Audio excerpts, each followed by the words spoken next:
ಹಾಗೆ ಈ 26 ಜನ ಹಿಂದೂಗಳ ಸಂಹಾರದಲ್ಲಿ ಆಗಿರ್ತಕ್ಕಂಥದ್ದು ಒಂದು ಸಮಾಜಕ್ಕೆ ಅವಮಾನ. ನಾವು ಆ ಸಮಾಜಕ್ಕಾಗಿರ್ತಕ್ಕಂಥ ಅವಮಾನದ ಸೇಡನ್ನ ತೀರಿಸ್ಕೊಳ್ತೀವಿ ಒಂದು ರಾಷ್ಟ್ರವಾಗಿ. ಒಂದು ರಾಷ್ಟ್ರವಾಗಿ ಮತ್ತೊಂದ್ಸಲ ಹೇಳ್ತೀನಿ, ಒಂದು ದೇಶವಾಗಿ, ಒಂದು ಸಮಾಜವಾಗಿ ನಾವು 26 ಜನರ ರಕ್ತ ತರ್ಪಣ ಏನ್ ಭಾರತ ಮಾತೆಗೆ ಆಗಿದೆ, ಅದಕ್ಕಾಗಿರ್ತಕ್ಕಂಥ ಅನ್ಯಾಯವನ್ನ ನಾವು ಅದಕ್ಕೆ ನ್ಯಾಯ ಪಡ್ಕೊಳ್ತೀವಿ.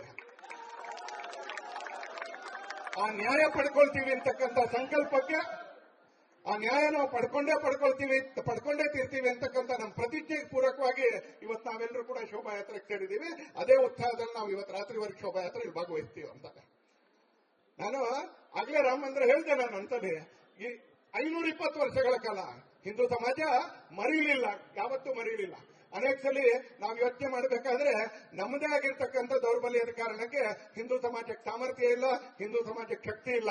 ಆದ್ರೆ ಇವತ್ತು ವಿಶ್ವ ಹಿಂದೂ ಪರಿಷತ್ ಬಜರಂಗದ ನೇತೃತ್ವದಲ್ಲಿ, ಇವತ್ತು ಪೂಜ್ಯ ಸ್ವಾಮೀಜಿಗಳ ಆಶೀರ್ವಚನದಲ್ಲಿ ಹಿಂದೂ ಸಮಾಜಕ್ಕೂ ಕೂಡ ಕ್ಷಾತ್ರ ಇದೆ, ಹಿಂದೂ ಸಮಾಜಕ್ಕೂ ಕೂಡ ತೇಜ ಇದೆ, ಹಿಂದೂ ಸಮಾಜಕ್ಕೂ ಕೂಡ ಲಾಂಗ್ ಮೆಮರೀಸ್ ಇದಾವೆ.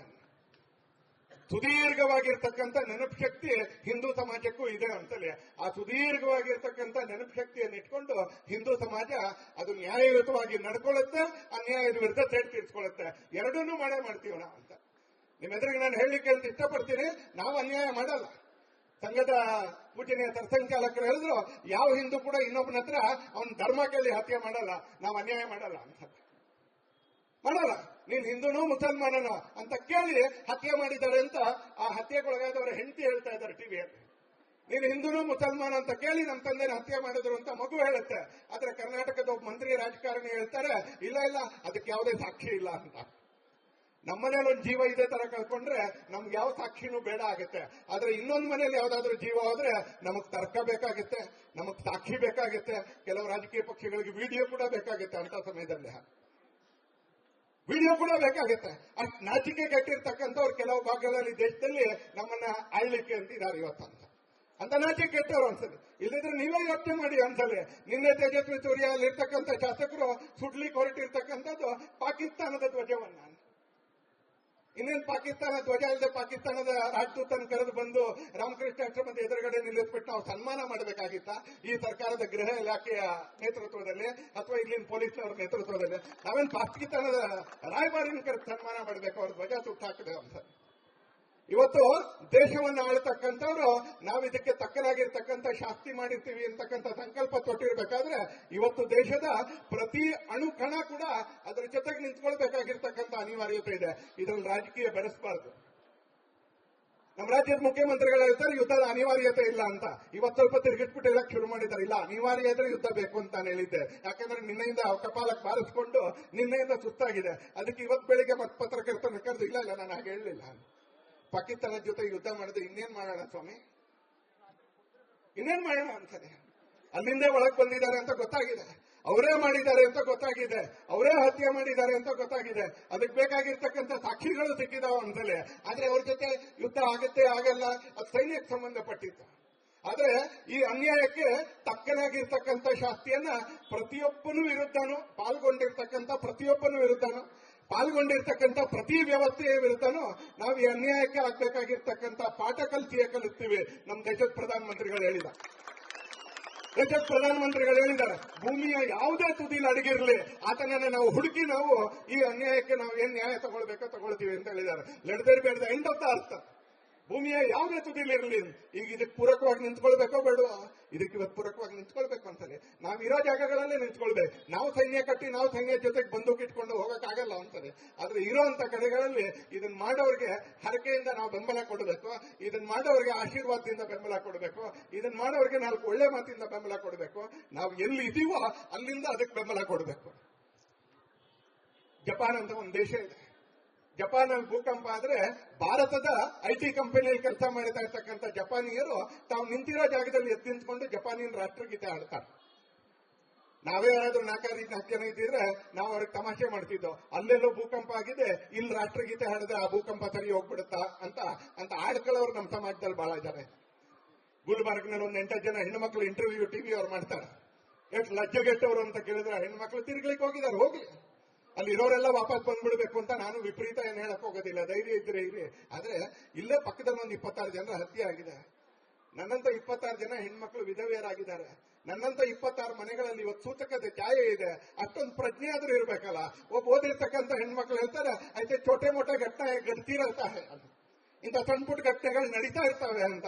ನಮ್ಮ ರಾಜ್ಯದ ಕೆಲವು ರಾಜಕಾರಣಿಗಳಿದಾರಲ್ಲ, ಅವ್ರಿಗೂ ಇವ್ರಿಗೂ ಏನು ವ್ಯತ್ಯಾಸ ಇಲ್ಲ, ಏನು ಸಾಕ್ಷಿ ಇಲ್ಲ ಅಂತ ಒಬ್ಬ ಮಂತ್ರಿ ನಿನ್ನೆ ಹೇಳಿದ. ಇವ್ರ ಮನೆ ಹತ್ರ ಬಂದು ಸಾಕ್ಷಿ ಕೊಟ್ಟು, ನಾನು ಇದು ಐಡೆಂಟಿಟಿ ಕಾರ್ಡು, ನಾನು ಪಾಕಿಸ್ತಾನದಿಂದ ಬಂದಿದ್ದೀನಿ ಭಯೋತ್ಪಾದಕ, ಸ್ವಲ್ಪ ಸರ್ಕೊಳ್ಳಿ, ನಿಮ್ಮ ಮನೇಲಿರೋ ಇಬ್ಬರನ್ನ ಹತ್ಯೆ ಮಾಡಬೇಕು ಅಂತ ಇವ್ರಿಗೆ ಸಾಕ್ಷಿ ಕೊಟ್ಟು ಐಡೆಂಟಿಟಿ ಕಾರ್ಡ್ ಕೊಟ್ಟು ಹತ್ಯೆ ಮಾಡ್ತಾರೆ. ಇವತ್ತು ಈ ತರದ ನಾಚಿಕೆಟ್ಟಿರ್ತಕ್ಕಂಥ ವ್ಯವಸ್ಥೆ ಕೂಡ ಇವತ್ತು ನಮ್ಮ ದೇಶದಲ್ಲಿದೆ. ಆದ್ರೆ ಅದೇ ಜಪಾನ್ ದೇಶ ಹೇಗೆ ಬರ್ತದೆ ಅಂದ್ರೆ, ಅಲ್ಲೆಲ್ಲೋ ಭೂಕಂಪ ಆದ್ರೆ ಇಲ್ಲೇ ತಿನ್ಸ್ಕೊಂಡು ರಾಷ್ಟ್ರಗೀತೆ ಹೇಳ್ತಾರೆ. ಯಾಕೆ? ನಾನು ಇಷ್ಟನ್ನು ಮಾಡ್ಬೋದು. ನಾನೊಬ್ಬ ಸಾಮಾನ್ಯ ನಾಗರಿಕನಾಗಿ ಗಡಿಗೆ ಹತ್ರ 2,3,000 ಕಿಲೋಮೀಟರ್ ದೂರದ ವಿಜಯನಗರದಲ್ಲಿ ನಿಂತ್ಕೊಂಡು ನಾನು ಇಷ್ಟನ್ನು ಹೇಳ್ಬೋದು. ಸೈನ್ಯ ಯುದ್ಧ ಮಾಡಿದ್ರೆ ನಂದು ಅದಕ್ಕೆ ಸಂಪೂರ್ಣ ಬೆಂಬಲ ಇದೆ ಅಂತ ಗೊತ್ತು. ಇಷ್ಟನ್ನು ಹೇಳ್ಬೋದು. ಏನ್ ಮಾಡಬೇಕು ಅಂತ ನಿರ್ಧಾರ ಮಾಡೋದು ಸೈನ್ಯ, ಏನ್ ಮಾಡಬೇಕು ಅಂತ ನಿರ್ಧಾರ ಮಾಡೋದು ಸರ್ಕಾರ, ಏನ್ ಮಾಡಬೇಕು ಅಂತ ನಿರ್ಧಾರ ಮಾಡಬೇಕಾಗಿರ್ತಕ್ಕಂಥ ಅದಕ್ಕೆ ಸಂಬಂಧಪಟ್ಟಿರ್ತಕ್ಕಂಥ ತಜ್ಞರು. ನಾನು ನಿರ್ಧಾರ ಮಾಡಲ್ಲ ಅಂತಾನೆ.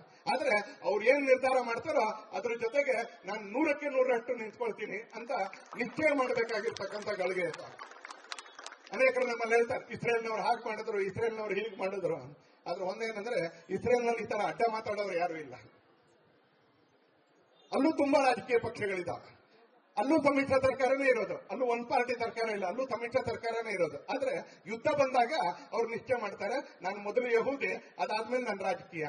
ನಮ್ದು ಊಟ ಮಾಡಬೇಕಾದ್ರೇನು ರಾಜಕೀಯ, ತಿಂಡಿ ತಿನ್ಬೇಕಾದ್ರೇನು ರಾಜಕೀಯ, ಯುದ್ಧ ಆಗ್ಬೇಕಾದ್ರೇನು ರಾಜಕೀಯ, ಹಬ್ಬ ಬಂದ್ರೂ ರಾಜಕೀಯ, ಎಲ್ಲದರಲ್ಲೂ ರಾಜಕೀಯ ಮಾಡ್ತಾ ಇದ್ರೆ ಈ ರಾಜಕೀಯಕ್ಕೂ ಅದರಿಂದ ಪ್ರೇರಿತವಾಗಿರ್ತಕ್ಕಂಥ ಆಡಳಿತಕ್ಕೂ ಬಲು ದೊಡ್ಡದಾಗಿರ್ತಕ್ಕಂಥ ಮಧ್ಯೆ ಇರಬೇಕಾಗಿರ್ತಕ್ಕಂಥ ಒಂದು ಒಳ್ಳೆ ಕಾಲ ಇವತ್ತು ಬಂದಿದೆ ಅಂತ. ಒಳ್ಳೆ ಕಾಲ, ದುಃಖದ ಗಟ್ಟೆ ಅದು. ಆದ್ರೆ ಅದಕ್ಕೊಂದು ಸರಿಯಾಗಿರ್ತಕ್ಕಂಥ ಕಾಲ ಬಂದಿದೆ. ಬಂಧುಗಳೇ, ಪ್ರಭು ಶ್ರೀರಾಮಚಂದ್ರನ ಆದರ್ಶಗಳನ್ನ ಇಟ್ಕೊಂಡು ಅಂತ, ಆದರ್ಶಗಳನ್ನ ಇಟ್ಕೊಂಡು ಇವತ್ತು ಯಾವ್ದಕ್ಕೆ ಹೆದರಿಕೆ, ಯಾವ ಕಾರಣಕ್ಕೋಸ್ಕರ ಹೆದರಿಕೆ ಮಾಡಿ, ನಾವ್ ಯಾವ ತಪ್ಪು ಮಾಡಿಲ್ಲ, ಯಾವ ಕಾರಣಕ್ಕೋಸ್ಕರ ಹೆದರಿಕೆ ಮಾಡಿ, ಅನ್ಯಾಯ ಮಾಡಿರೋದು ಯಾರು ಅಂತ ನೇರ ಗೊತ್ತಿದೆ ಅನ್ಸಲೆ, ಹಾಗಾದ್ರೆ ವಿರೋಧ ಯಾಕೆ ಮಾಡಬಾರ್ದು? ಒಂದು ಸೆಕ್ಷನ್ ಹಾಕ್ತಾರೆ ಬಜರಂಗದ ಕಾರ್ಯಕರ್ತರ ಮೇಲೆ ಗುಲ್ಬರ್ಗದ ಪೊಲೀಸರು, ಪಾಕಿಸ್ತಾನದ ಧ್ವಜ ತುಟ್ರೆ ಕೋಮು ಗಲಭೆ ಆಗತ್ತೆ ಅಂತ. ಯಾವ್ದದು ಕೋಮು? ಪಾಕಿಸ್ತಾನದ ಧ್ವಜ ತುಟ್ರೆ ಗಲಭೆ ಮಾಡತಕ್ಕಂಥ ಕೋಮು ಯಾವ್ದದು? ನೀವು ಹೋಗಿ ಆ ಕೋಮನ್ ವಿಚಾರಿಸ್ಕೋಬೇಕು, ಅಥವಾ ಪಾಕಿಸ್ತಾನದ ಧ್ವಜ ಸುಡ್ತಾ ಇರ್ತಕ್ಕಂಥ ಬಜರಂಗದ ಕಾರ್ಯಕರ್ತರನ್ನ ಅರೆಸ್ಟ್ ಮಾಡ್ಬೇಕಾ ನೀವು? ಆ ಕೋಮನ್ ವಿಚಾರಿಸ್ಕೊಳ್ಳೋಕೆ ತಾಕತ್ತೇ ಇಲ್ಲ ನಿಮ್ಗೆ. ಯಾಕಂದ್ರೆ ಅವ್ರ ಓಟ್ನಿಂದಲೇ ನಿಮ್ಮನ್ನ ಆಳ್ತಾ ಇರ್ತಕ್ಕಂಥ ರಾಜಕಾರಣಿಗಳು ಬಂದಿರೋದು. ಅವ್ರನ್ನ ವಿಚಾರಿಸ್ಕೊಳ್ಳೋ ಧೈರ್ಯ ನಿಮಗೆ ಬರೋದೇ ಇಲ್ಲ ಕಾಕಿ ಹಾಕೊಂಡು. ಯಾಕಂದ್ರೆ ನಿಮ್ಮನ್ನ ಅಪಾಯಿಂಟ್ ಮಾಡಿದ ರಾಜಕಾರಣಿಗಳು ಅದೇ ಕೋಮಿನ ಓಟಿನ ಕಾರಣಕ್ಕೆ ಬಂದಿರೋದು ಅಂತ ನಿಶ್ಚಯ ಮಾಡಿದ್ದಾರೆ. ಎಲ್ಲಾದ್ರೂ ಒಂದ್ ಕಡೆ ಕಾನೂನು, ಎಲ್ಲಾದ್ರೂ ಒಂದ್ ಕಡೆ ನ್ಯಾಯ, ಎಲ್ಲಾದ್ರೂ ಒಂದ್ ಕಡೆ ನಿಯತ್ತು, ಇದೆಲ್ಲವನ್ನು ಇವತ್ತು ಮತ್ತೆ ವಾಪಸ್ ಅದಕ್ಕೆ ಅರ್ಥ ಕಂಡ್ಕೊಳ್ಬೇಕಾಗಿರ್ತಕ್ಕಂಥ, ಮತ್ತೆ ಅದಕ್ಕೆ ವಾಪಸ್ ಒಂದಷ್ಟು ಅರ್ಥ ಕಂಡ್ಕೊಳ್ಬೇಕಾಗಿರ್ತಕ್ಕಂಥ ಅವಶ್ಯಕತೆ ಇವತ್ತು ನಮ್ಮ ದೇಶದಲ್ಲಿದೆ ಅಂತ. ಪ್ರಭು ರಾಮಚಂದ್ರ ಅವನೊಬ್ಬ ದೇವರು ಮಾತ್ರ ಅಲ್ಲ, ಅವನೊಬ್ಬ ದೇವರು ಮಾತ್ರ ಅಲ್ಲ, ದೇವರು ಬರೀ ಅನುಗ್ರಹ ಮಾಡ್ತಾನಂತಾನೆ. ಆದ್ರೆ ಕೃಷ್ಣ ಇನ್ನೊಂದ್ ಕಡೆ ಹೇಳಿದ್ದಾನೆ, ದೇವ್ರಿಗೆ ಇನ್ನೊಂದು ಕೆಲಸನೂ ಇದೆ ಅಂತ. ಭಗವದ್ಗೀತೆ ಹೇಳ್ತಾ ಹೇಳ್ತಾ ಆತರ ಹೇಳ್ತಾನೆ, ದುಷ್ಟ ಶಿಕ್ಷಣ ಶಿಷ್ಟ ರಕ್ಷಣ. ಮೊದಲು ದೇವರು ಮಾಡಬೇಕಾಗಿರೋದು, ಮೊದಲು ಮಠ ಮಂದಿರಗಳು ಮಾಡಬೇಕಾಗಿರೋದು, ಮೊದಲು ಸ್ವಾಮೀಜಿಗಳು ಗುರುಗಳು ಮಾಡಬೇಕಾಗಿರೋದು, ಮೊದಲು ಸಮಾಜ ಮಾಡಬೇಕಾಗಿರೋದು, ಮೊದಲು ನಾಗರಿಕರು ಮಾಡಬೇಕಾಗಿರೋದು ಕೆಟ್ಟದನ್ನ ಮೊದಲು ನಿವಾರಿಸ್ಕೊಳ್ಬೇಕು. ಎಲ್ಲಿವರೆಗೆ ಕೆಟ್ಟದನ್ನ ನಿವಾರಿಸ್ಕೊಳ್ಳೋದಿಲ್ವೋ ಅಲ್ಲಿವರೆಗೆ ಒಳ್ಳೇದಕ್ಕೆ ಜಾಗನೇ ಇರೋದಿಲ್ಲ ಅಂತ. ಜಗತ್ತಲ್ಲಿ ಜಾಗ ಇಷ್ಟೇ ಇರೋದು, ಅದನ್ನ ಪೂರ್ತಿ ಕೆಟ್ಟವರೇ ತುಂಬಿಕೊಂಡಿದ್ರೆ ಒಳ್ಳೆಯವ್ರಿಗೆ ಜಾಗ ಐತೆ. ಹಾಗಾಗಿ ಕೆಟ್ಟದನ್ನ ನಿವಾರಿಸ್ಕೊಳ್ಳೋದು ಕೂಡ ಒಂದು ಅನಿವಾರ್ಯವಾಗಿರ್ತಕ್ಕಂಥ ಭಾಗ ಅಂತ. ಅದರಲ್ಲಿ ಒಬ್ಬೊಬ್ಬರದ್ದು ಒಂದೊಂದು ಕೆಲಸ ಇದೆ. ಅದರಲ್ಲಿ ನಾಯಕರದ್ದು ಒಂದು ಕೆಲಸ ಇದೆ, ಇಲಾಖೆದೊಂದು ಕೆಲಸ ಇದೆ, ನಾಗರಿಕರದ್ದು ಒಂದು ಕೆಲಸ ಇದೆ, ಸಂಘಟನೆದು ಒಂದು ಕೆಲಸ ಇದೆ. ಎಲ್ಲರೂ ಒಬ್ಬರಿಗೆ ಒಬ್ರು ಪೂರಕವಾಗಿ ಆ ಕೆಲಸ ಮಾಡಬೇಕು. ರಾಮ ಆತರ ಮಾಡಿಸೋದ್ರಲ್ಲಿ ಯಶಸ್ವಿ ಆದ. ಒಂದು ಪುಟ್ಟ ಅಳಿಲಿಗೆ ಅವನ್ ಸಂಕಲ್ಪ ಕೊಟ್ಟ, ನನ್ ಕೈಲಿ ಏನಾಗುತ್ತೆ, ಅದೆಲ್ಲೋ ಕಾಶ್ಮೀರದಲ್ಲಿ ಬೈಸರಾನ್ ಅಂತ ಒಂದು ಕಣಿವೆ ಇದೆಯಂತೆ, ಅಲ್ಲಿಂದ 100 ಕಿಲೋಮೀಟರ್ ದೂರದಲ್ಲಿ ಗಡಿ ಇದೆಯಂತೆ, ನಾನು ವಿಜಯನಗರದಲ್ಲಿ ಕೂತ್ಕೊಂಡು ನಾನೇನ್ ಮಾಡಕ್ಕಾಗತ್ತೆ ಅಂತ ಯೋಚನೆ ಮಾಡಬಹುದಾಗಿರ್ತಕ್ಕಂಥ ದಿನಗಳಲ್ಲಿ ರಾಮ ನಮ್ಗೆ ಆದರ್ಶ ಯಾಕೆ ಅಂತ ಕೇಳಿದ್ರೆ, ರಾಮ ಒಂದು ಅಳಿಲಿಗೂ ಪ್ರೇರಣೆ ಕೊಡ್ತಾನೆ. ನನ್ನ ಕೈಲಾದಷ್ಟು ಈ ಕೆಲಸ ಮಾಡ್ತೀನಿ ನಾನು, ನನ್ನ ಕೈಲಾದಷ್ಟು ಈ ಕೆಲಸ ಮಾಡ್ತೀನಿ. ನನಗೆ ಬಹಳ ದೊಡ್ಡ ಸೇತುವೆ ಕಟ್ಟೋ ತಾಕತ್ತಿಲ್ಲ, ಆದ್ರೆ ಆ ಅಳಿಲ್ ಯೋಚನೆ ಮಾಡುತ್ತೆ ರಾಮನ್ ಸಂಕಲ್ಪದ ಕಾರಣಕ್ಕೆ ನನಗೊಂದು 4 ಮರಳಿನ ಕಣ ತಗೊಂಡೋಗುವಂತ ತಾಕತ್ ಆದ್ರೂ ದೇವರು ಕೊಟ್ಟಿದ್ದಾನೆ. ನಾನು 4 ಮರಳಿನ ಕಣ ತಗೊಂಡು ಹೋಗ್ತೀನಿ. ಇವತ್ತು ಇದಾಗಬೇಕಾಗಿರತ್ತೆ. ನಾವು ಇರೋ ಜಾಗದಲ್ಲಿ ಅಷ್ಟು ದೂರದಲ್ಲಿ ನಡೆದಿರ್ತಕ್ಕಂಥ ಘಟನೆಗೆ ನಾನೇನ್ ಮಾಡ್ಬೋದಾ? ಅಲ್ಲಿರ್ತಕ್ಕಂಥ ರಾಮ ಮಂದಿರಕ್ಕೆ ನಾನು ಯಾವ ತರ ಸೇವೆ ಮಾಡ್ಬೋದಾ?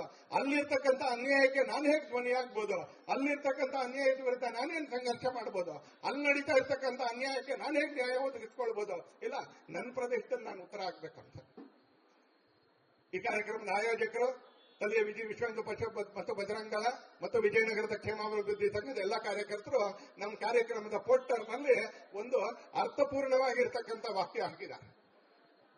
ಪಹಲ್ಗಾಮ್ ಮಾದರಿಯಲ್ಲಿ ಭಯೋತ್ಪಾದಕ ದಾಳಿ ನಮ್ಮ ವಿಜಯನಗರದಲ್ಲಿ ಸಂಭವಿಸಿದರೆ ಆ ರೇ ಜೀವನದಲ್ಲಿ ಯಾವತ್ತೂ ಅವಶ್ಯಕತೆನೇ ಬರಬಾರ್ದು. ಆ ರೇ ಅನ್ನೋದು ಅದರ ಅವಶ್ಯಕತೆನೇ ಬರಬಾರ್ದು. ಇವತ್ತು ಹಿಂದೂ ಸಮಾಜ, ಮತ್ತೆ ಅಂಡರ್ಲೈನ್ ಮಾಡಿ ಹೇಳ್ತೀನಿ ನಾನು, ಹಿಂದೂ ಸಮಾಜ ಮತ್ತೆ ಅಂಡರ್ಲೈನ್ ಮಾಡಿ ಹೇಳ್ತೀನಿ, 26 ಜನ ಸತ್ತಿರೋದು ಹಿಂದೂಗಳು. ಟ್ವೀಟ್ ಮಾಡಬೇಕಾದ್ರೆ, ಸೋಷಿಯಲ್ ಮೀಡಿಯಾದಲ್ಲಿ ಬರೀಬೇಕಾದ್ರೆ, ಸ್ಟೇಟ್ಮೆಂಟ್ ಕೊಡಬೇಕಾದ್ರೆ, ಹೇಳಿಕೆ ಕೊಡಬೇಕಾದ್ರೆ ಎಲ್ಲೂ ಎಡವಕ್ಕೆ ಹೋಗ್ಬೇಡಿ ಪ್ರವಾಸಿಗಳು ಅಂತ. ಆ ಪ್ರವಾಸಿಗಳಲ್ಲಿ ಒಂದು 8 ಜನರನ್ನು ಬಿಟ್ಟರು. ಅವರು ಯಾರನ್ನು ಬಿಟ್ಟರು ಅಂತ ಕೇಳಿದ್ರೆ ಒಂದು 8 ಜನ ಮುಸಲ್ಮಾನರನ್ನು ಬಿಟ್ಟರು. ಅವರು ಸಾಯಿಸೋದಾಗಿದ್ರೆ ಅವ್ರನ್ನೂ ಸಾಯಿಸಬಹುದಾಗಿತ್ತು, ಗುಂಡೊಡೆಯೋದಾಗಿದ್ರೆ ಅವ್ರನ್ನೂ ಗುಂಡೊಡಿಬಹುದಾಗಿತ್ತು. ಆದ್ರೆ ಹುಕ್ಕಿ ಕೇಳಿ ಸಾಯ್ತಿದ್ದು ಹಿಂದೂಗಳನ್ನ. ಹಾಗಾಗಿ ಹೇಳ್ತೀನಿ, 26 ಜನ ಯಾರು ಹತ್ಯೆಗೊಳಗಾಗಿದ್ದಾರೆ ಇವರು ಯಾತ್ರಿಗಳಲ್ಲ. 26 ಜನ ಯಾರು ಹತ್ಯೆಗೊಳಗಾಗಿದ್ದಾರೆ ಇವರು ಕೇವಲ ನಮ್ಮ ದೇಶದ ನಾಗರಿಕರ ಮಾತ್ರ ಅಲ್ಲ. ಯಾವಾಗ ನ್ಯಾಯ ಕೊಡಕ್ಕಾಗತ್ತೆ ಅಂತ ಕೇಳಿದ್ರೆ, ಯಾವಾಗ ನ್ಯಾಯ ತಗೊಳಕಾಗತ್ತೆ ಅಂತ ಕೇಳಿದ್ರೆ, ನಾವು ಅನ್ಯಾಯವನ್ನ ಸರಿಯಾಗಿ ಗುರುತಿಸಿದ್ರೆ ಮಾತ್ರ ಒಬ್ಬ ಪೊಲೀಸ್ ನ್ಯಾಯ ಕೊಡಕ್ಕಾಗತ್ತೆ, ಒಬ್ಬ ಜಡ್ಜು ಒಳ್ಳೆ ತೀರ್ಪು ಕೊಡಕ್ಕಾಗತ್ತೆ. ಅನ್ಯಾಯವನ್ನ ಗುರುತಿಸ್ತಲೇ ಇಲ್ಲ ಅಂದ್ರೆ ಪೊಲೀಸ್ ಏನ್ ಮಾಡ್ತಾನೆ, ಜಡ್ಜ್ ಏನ್ ಮಾಡ್ತಾನೆ ಅಂತ ಏನೂ ಮಾಡಕ್ಕಾಗಲ್ಲ ಅವ್ರ ಕೈಗೆ. ಹಾಗಾಗಿ ಹೇಗೆ ಒಬ್ಬ ಡಾಕ್ಟರ್ ಡಯಾಗ್ನೈಸ್ ಮಾಡ್ತಾನೋ ಹಾಗೆ ನಾವು ಕೂಡ ಡಯಾಗ್ನೈಸ್ ಮಾಡುವಂತ ಅತ್ಯಂತ ಅವಶ್ಯಕತೆ ಇದೆ.